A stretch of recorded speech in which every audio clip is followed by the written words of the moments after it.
Les livres font les époques et les nations comme les époques et les nations font les livres. Comme les époques et les nations font les livres.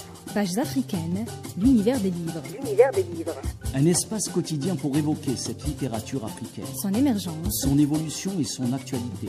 Ses acteurs dans leur dynamique, se frayant un chemin dans un univers riche. Riche par ses traditions, son histoire, ses mythes et ses légendes. Ses mythes et ses légendes. Pages africaines, une chronique de Hassan Arab. Bonjour à tous. Je vous présente aujourd'hui le parcours de l'un des plus grands écrivains africains, l'écrivain camerounais, Mongo Betty, de son vrai nom Alexandre Beyedi Awala. Mongo Betty a vu le jour à Akometam au Cameroun en juin 1932. Son histoire avec l'écriture romanesque commence en 1956 avec la publication de son premier roman, Le pauvre Christ de Bamba.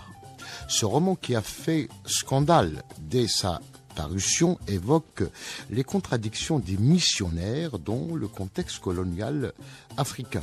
Mongo Betty, à travers ce roman, dénonce les comportements des missionnaires qui, derrière leurs activités humanitaires de façade, se cache toute une stratégie de soutien au colonialisme. Ensuite, Mongo Betty publie en 1957 Mission terminée et Le roi miraculé en 1958.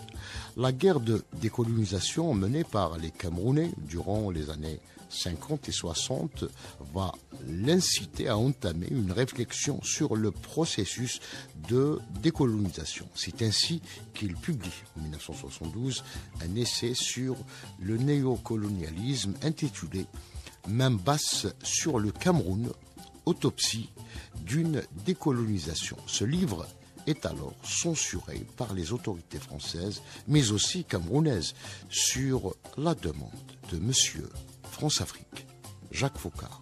Opposant au régime néocolonialiste camerounais, il va passer une bonne partie de sa vie en exil où il lance avec son épouse la fameuse revue Peuple Noir, Peuple Africain. Après plus de 32 années d'exil, il retourne au Cameroun en 1991. 2 années plus tard, il publie La France contre l'Afrique, retour au Cameroun. Ce livre constitue un véritable brûlot contre le système France-Afrique. Mongo Betty va renouer ensuite avec l'écriture romanesque en publiant en 1994 L'histoire du fou, ensuite les 2 premiers volumes d'une trilogie qui restera à jamais inachevée. Trop de soleil tue l'amour, 1999, et Branle-bas en noir et blanc, publié en 2000. Mongo Betty meurt le 7 octobre 2001 à Douala, au Cameroun. À très bientôt.